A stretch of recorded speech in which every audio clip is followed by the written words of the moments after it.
बाघ अपनी पत्नी और बच्चे के साथ खुशीपूर्वक रहता है। बाघ की पत्नी अपने पति से बोली, मैं अपने बच्चे को लेकर जा रही हूँ शिकार करने के लिए, आप यहीं पर रहिए, मैं आपके लिए भी भोजन लेकर आऊंगी। बाघ की पत्नी अपने बच्चे को लेकर जंगल की ओर चल देती है। कुछ ही दूर जाते हैं तब तक एक शिकारी आ जाता है। शिकारी को देखकर बाघ की पत्नी और उसके बच्चे डर जाते हैं और अपने बच्चे से बोली, भाग बेटा भाग, नहीं तो शिकारी हम दोनों को गोली मार देगा, जल्दी भाग। जैसे ही शिकारी पोजीशन बनाकर निशाना लगाने लगता है तब तक दोनों माँ बेटा भागने लगते हैं। शिकारी भी पीछा करने लगता है। दौड़ते दौड़ते बाघ का बच्चा का पैर दुख जाता है तो वहीं पर रुककर दोनों माँ बेटा आराम करने लगते हैं। फिर शिकारी एक पेड़ के पीछे छिपकर निशाना लगाने लगता है और तुरंत गोली चला देता है। गोली बंदूक से निकलते ही सीधे बाघ के बच्चे को जाकर लग जाता है। बाघ का बच्चा वहीं पर गिर कर छटकने लगता है। फिर शिकारी वहीं पर आ जाता है। बाघ की पत्नी अपने बच्चे को जान बचाना चाहती है मगर शिकारी को देखकर अपना जान बचाने के लिए भागने लगती है। फिर शिकारी बाघ की पत्नी को पीछा करते करते बहुत दूर चला जाता है। तब तक वहीं पर एक बकरी आ जाती है और बाघ के बच्चे को घायल देखकर सोचने लगती है, अरे ये तो बाघ का बच्चा है, लगता है कोई शिकारी से गोली मार दिया है, मैं इसे नहीं बचाऊंगी तो यहीं पर मर जाएगा। फिर बकरी वहां से बाघ के बच्चे को लेकर अपने घर चल देती है। थोड़ी देर के बाद अपने घर आ जाती है। उसका बेटा देखकर डर जाता है और अपनी माँ से बोला,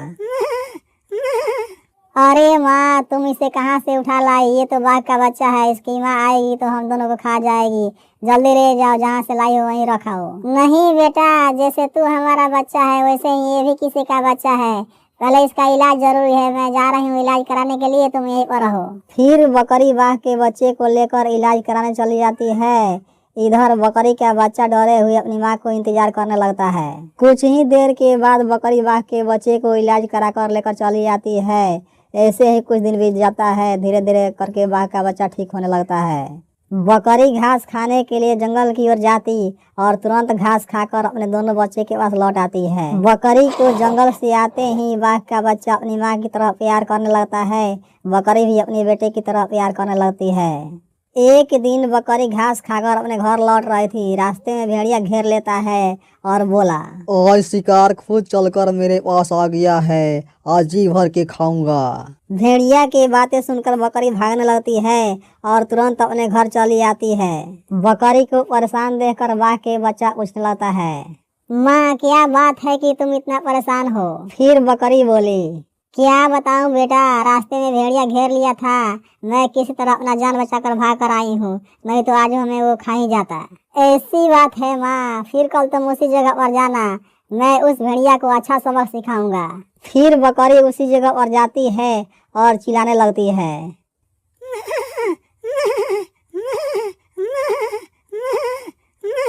बकरी की आवाज सुनकर भेड़िया तुरंत वहां से बकरी के पास चला आता है और गुस्से से बोला, कल तो तू हमें चकमा देकर भाग गई, आज तुझे कोई नहीं बचाएगा, आज मैं तुझे जी भर के खाऊंगा।